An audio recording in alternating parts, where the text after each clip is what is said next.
and welcome you all to Rachna's New Angel World. Me, I Sunny, and this is a new day, new beginning, and day starts with all you lovely and beautiful people. So normal routine starts झालं. नायसा गेली आहे स्कूलमध्ये. नायसा आता grade 1मध्ये आहे. So आज तिचा second day होता स्कूलला. रचना सकाळी उठून सगळं काही जेवण नाश्ता सगळं काही रेडी केलं आहे. आईची छान पूजा झाली आहे. मी चाललो आता हॉस्पिटल. सो यस, दिवसभर आम्ही काय काय करणार आहोत हे तुम्ही बघणारच आहात. So please stay tune.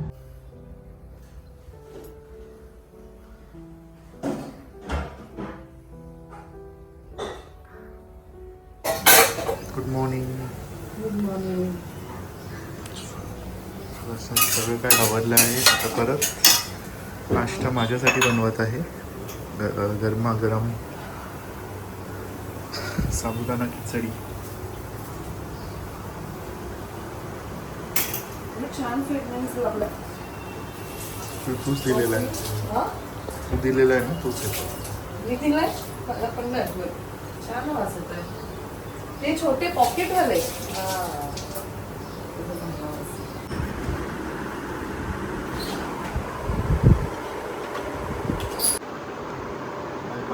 Bye. काळजी घे. डायरेक्ट रात्री ना. सावकाश जा. किती दिवसांनंतर मैत्रिणींना.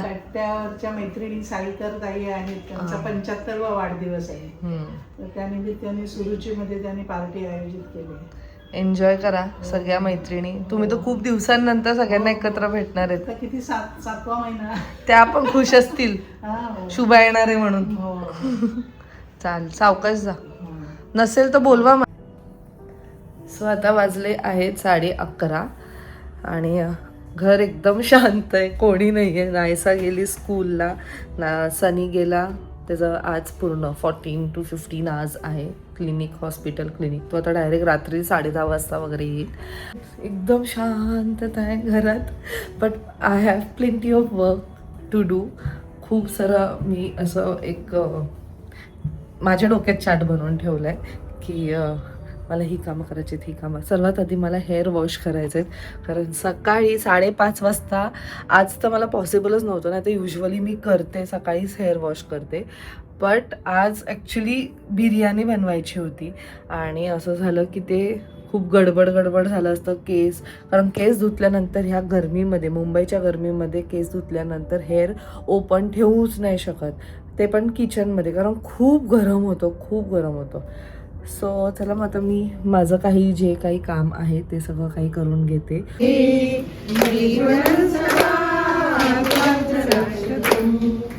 ईश्वर सदा पुण्यकर्मणा कीर्तिमर्जय. पुण्यकर्मणा कीर्तिमर्जय. जीवनं तव भोषसार्थकं ऐ प्रिय सखे जन्मदिनमितं. ऐ प्रिय सखे हॅपी बर्थडे टू यू.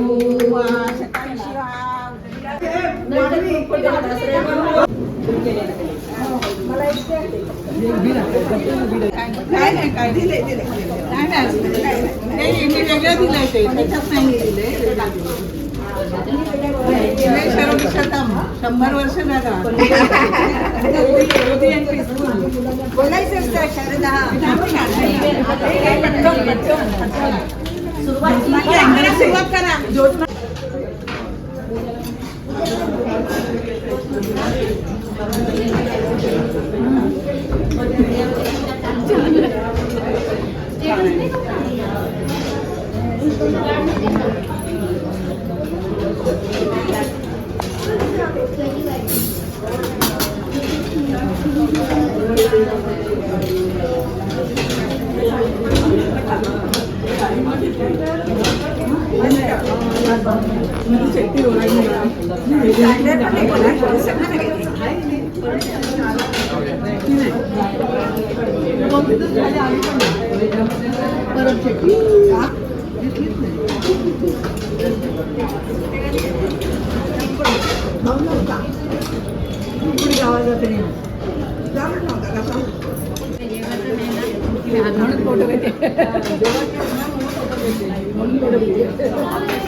वा छान छान एकदम थँक्यू रिटर्न गिफ्ट नेक्स्ट पिकनिकला घेऊन चला सर्वांनी आवश्यकता योजनेमध्ये एवढे सगळं इकडे इकडे शुभांगी शुभांगी इकडे थँक्यू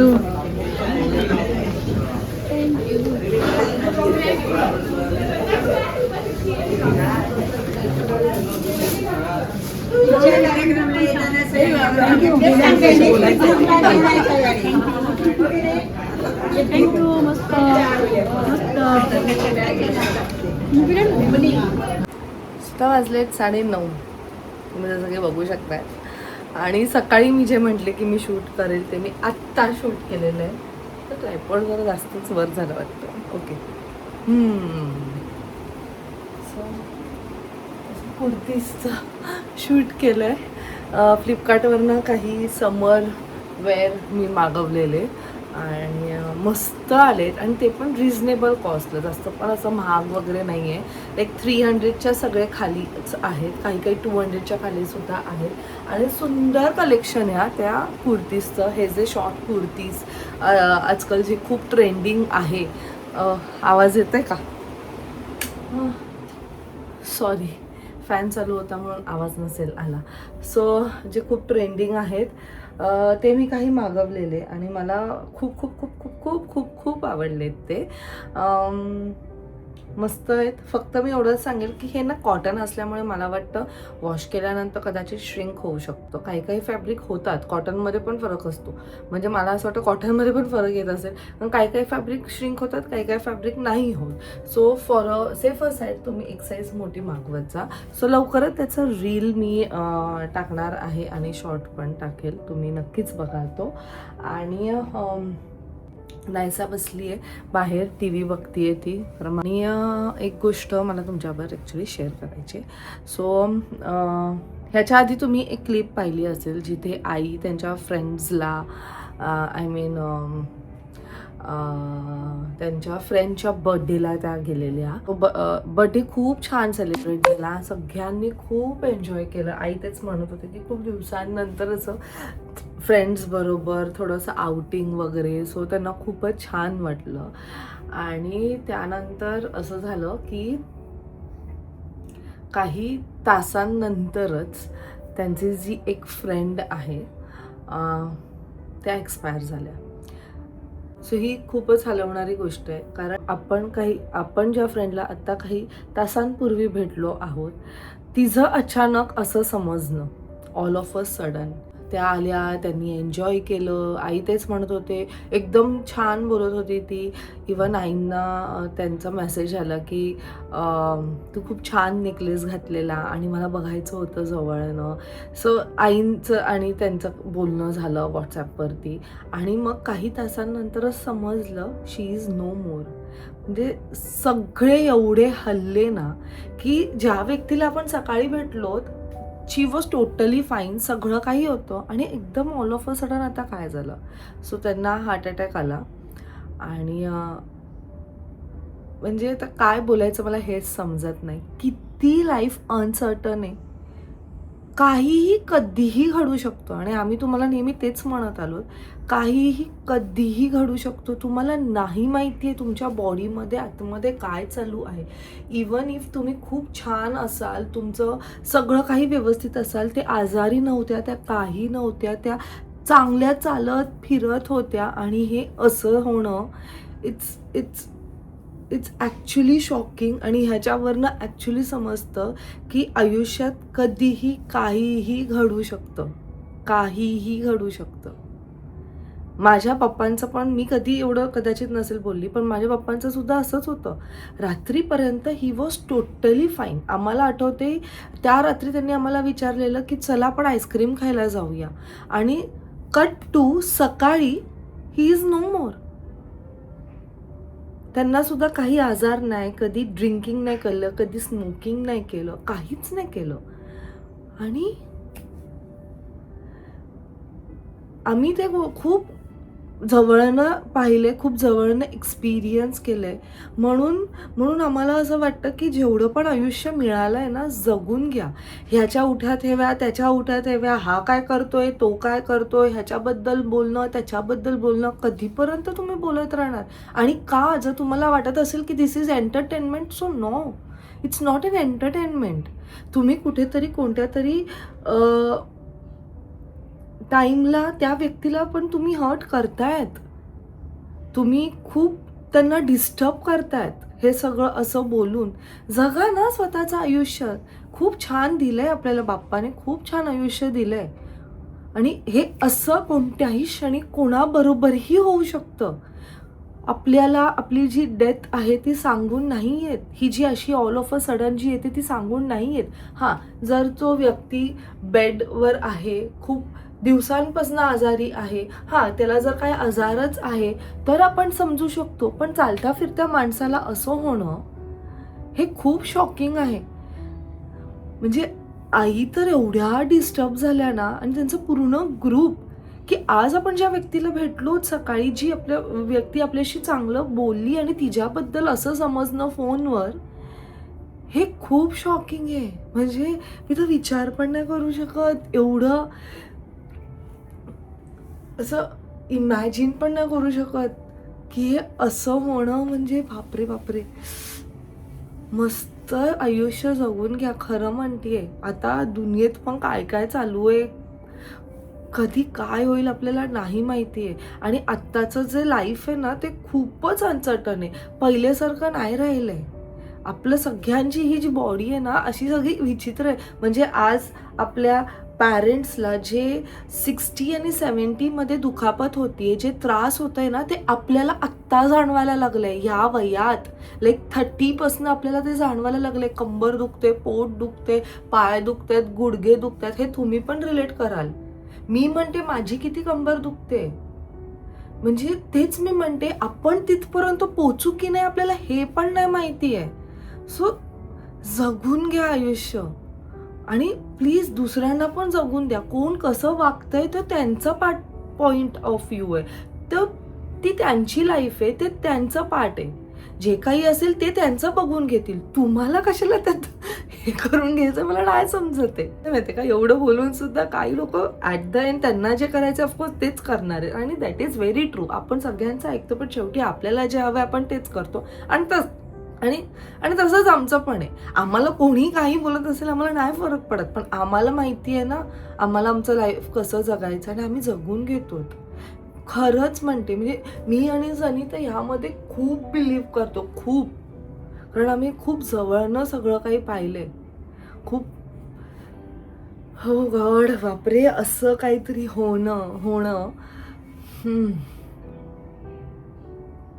नाही विचार करू शकत तुम्ही. म्हणजे मी फक्त असं म्हणाल की 1 मिनिटं थांबा, पाहिजे तर हा व्हिडिओ पॉज करा आणि जस्ट विचार करा. असं काहीतरी घडणं म्हणजे नाहीच घडायला पाहिजे आपल्या आयुष्यात. कोणाच्याच आयुष्यात असं नाही घडायला पाहिजे.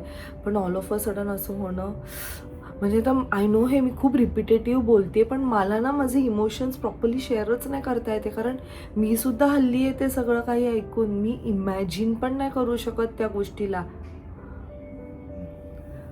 काही नाही, प्रेम वाटा, मस्त जगा, हसत राहा, फिरून घ्या, आयुष्य जगून घ्या. उद्या काय होणार आहे नाही माहिती आहे. त्या काकींना सुद्धा नव्हतं माहिती जेव्हा सकाळी त्या गेल्या सेलिब्रेट करायला, की रात्री त्यांच्याबरोबर असं होणार आहे, किंवा रात्री ते हे जगत सोडून जाणार आहेत, किंवा काहीच नाही. त्यांना तेव्हा जे झालं असेल तेव्हा पण त्यांना समजलं नसेल की अरे ते विचार करायला पण त्यांना टाइम नसेल मिळाला. आणि ह्या 1-2 दिवसात ना असं आम्ही खूप गोष्टी पाहिल्या आहेत. ॲक्सिडेंट बाबतीत बोला किंवा असं सडन डेथ म्हणा. खूप वाईट वाटतं अरे हे सगळं काही ऐकून. चला काय नाही, जगून घ्या, मस्त हसा, सगळ्यांना खुश ठेवा आणि सगळ्यांशी छान छान वागा. चलो आता मी फटाफट, ॲक्च्युली मी जेवण बनवत होती आणि त्यामध्ये हे माझं शूट वगैरे चालू झालं. थोडंसं डिस्टर्ब झाल्यासारखं आहे, बट ठीक आहे. This is what life is and life must go on. आपल्याला जो व्यक्ती गेला आहे त्याचा जाण्याचा दुःख तर नक्कीच आहे आणि आपल्याला सगळ्यांनाच असतो आणि ते आपल्या मनात नेहमी असणार आहे. असं नाही आहे की आपण त्या व्यक्तीला पूर्णपणे विसरून जातो, बट दॅट डझंट मीन की we should stop living our life. आता जे क्षण आहे त्याला जगून घ्या ना.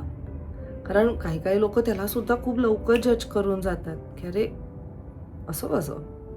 आता मला जे म्हणायचं ते कदाचित समजलं असेल, बायकांना तर लगेच समजलं असेल. चला काय नाही, तर सनीची वाट बघते. सनीला ॲक्च्युली यायला पण अजून 1 तास आहे. सो अशा खूप साऱ्या गोष्टी आहेत ज्या मला असं कधी कधी वाटतं की आय शूड शेअर, पण मग मला असं वाटतं की वाय टू गिव्ह इम्पॉर्टन्स, असं पण मला फील होतं. ठीक आहे, प्रत्येकाचं पॉईंट ऑफ व्ह्यू आहे, प्रत्येकाचं बघण्याचा दृष्टिकोन हा वेगळा आहे आणि आपण कोणालाच कधी आपल्याला जसं हवं आहे तसं नाही लीड करू शकत. शेवटी प्रत्येकाचं एक स्वतःचं एक ओपिनियन असतं. So that is all fine. फक्त एवढंच म्हणेल की दुखवू नका. म्हणजे एवढं पण खोल जाऊन कोणाला दुखवू नका. Life is like a circle. जे जसं आपण इथे करू ना तसंच आपल्याबरोबर घडणार आहे. नॉट नेसेसरी की ते त्याचप्रमाणे होईल, की म्हणजे जर तुम्ही कोणाबद्दल खराब बोलला आहात तर तुम्हाला ती समोरची व्यक्ती येऊन पण खराब बोलेल, असं नाही आहे. बाप्पा इज व्हेरी स्मार्ट. असं नाही आहे. ते कोणत्या तरी वेगळ्या वेनी येईल. तेवढंच सांगेल life is like a circle. सगळं काही सगळ्यांना इथेच बघून जायचं आहे, मग ते काहीही असू दे. म्हणून स्वतः पण सुखी राहा आणि दुसऱ्यांना पण सुखी राहू द्या आणि जगून घ्या. कारण हे असं काहीतरी घडणं, जे हसता खेळता माणूस असं जाणं खूप डिफिकल्ट आहे, खूपच डिफिकल्ट आहे. विचार पण नाही करू शकत. एनिवे, सो चला मग आता इकडचं सगळं वाइंड अप करते. शूट केल्यानंतरचा जो पसारा असतो तो खूपच असतो, खूप म्हणजे खूप. जसं की आता या पॅकेट्समधनं मी काढलेलं आहे आणि माझं कसं माहिती आहे का, मी ज्या पॅकेटमधनं जे काढते ना मी त्याच पॅकेटमध्ये परत ठेवते. माझी ती सवय आहे. म्हणजे माझं असं असतं की मला असं वाटतं की नाही त्यातच व्यवस्थित आलं असेल मग पण त्यातच ठेवू. सो ते त्याच पॅकेटमध्ये जायला पाहिजे. मग असं मी लिटरली प्रत्येक पॅकेजिंगच्या वरती असं काहीतरी ठेवलं. तर इथे हे ठेवले, एका पॅकेजिंगच्या वरती हे ठेवले, म्हणजे ते उडायला नको ना फॅन. असं काय आहे. आता जो पसारा आहे तो आवरते, फटाफट किचनमध्ये जाते. आता हे बोलल्यानंतर ना मला अजून जास्त वाईट वाटायला लागले. म्हणजे आई जेव्हा बोलत होत्या तेव्हा ऐकून घेतलं थोडंसं, तेच आईंना पण खूप वाईट वाटलं. पण असं एकदम सविस्तर नाही बोलली ना, तर आता हे बोलल्यानंतर मला अजून जास्त फील व्हायला लागलंय. बच्चों